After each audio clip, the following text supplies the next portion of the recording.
Papa Ken Media.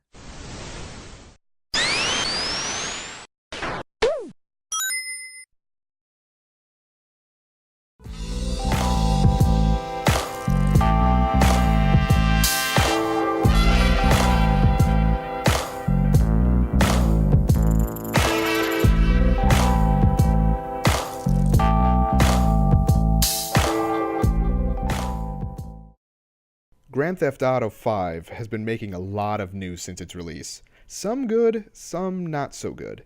GTA 5 broke some records of most sales in 24 hours and the fastest game to reach $1 billion in sales. 3 days. So what made everyone flock out to the store to buy GTA 5 within days of release, including me? Let's find out. First of all, the first reason why I ended up buying GTA 5 was because of how colorful the world was. It reminded me of the good old days of playing GTA Vice City, which was my favorite Grand Theft Auto game until this one. The last few GTA games were very brown and boring, but GTA 5 feels like you're driving around a normal city. Speaking of driving, you can actually drive in GTA 5. I remember getting so frustrated with the driving in GTA 4 that it felt unplayable to me. I understand that they were trying to go for realism, but the driving mechanics in GTA 5 feel much more realistic. I was a bit apprehensive of playing as 3 characters at the same time, but Rockstar made it work.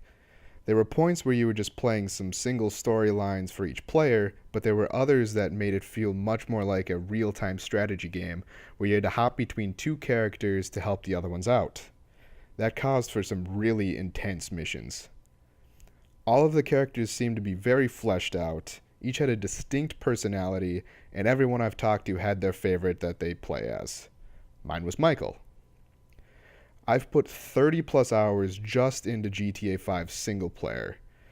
Not many games can claim that for me, and I'm still playing it. However, there were points that made me feel very uncomfortable in the single player. I won't go into them as much of them are story-based, but they existed. Another thing that really frustrated me was that I had to restart the entire game after playing for 20-ish hours. I must have played some missions out of order, not exactly sure how, because I was stuck playing as Franklin, but the mission that was supposed to trigger was not triggering, and there was no way to fix it. Now, most of you have heard about GTA 5's multiplayer issues. In other words, not connecting, losing characters, losing single-player progress, etc. Lucky for me, I only wasn't able to connect. However, it took nearly 3 weeks after launch before I could log on. Rockstar has been very upfront with these issues, which I appreciate, and they wanted to pay back all of the players for their patience. What did they do? They gave everyone who played during the month of October $500,000, calling it the GTA stimulus package. And I have to say that they followed through. I got mine. GTA 5's multiplayer is different from previous iterations of multiplayer, but it is still a Grand Theft Auto multiplayer. There are missions that you can go on with other people in your multiplayer session, and these are mostly fun with a few boring missions.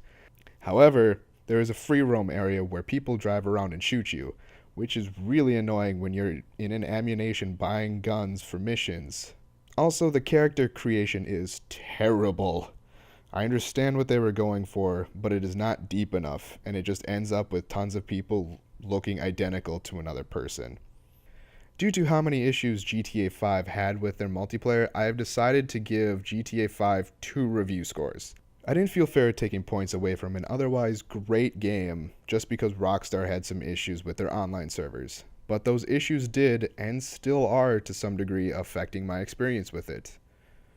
So, I give GTA 5 an overall score of 6 out of 10. However, I give the story mode of GTA 5 a 9 out of 10. I'm BlurryPhoenix, and I'll see you in the next review.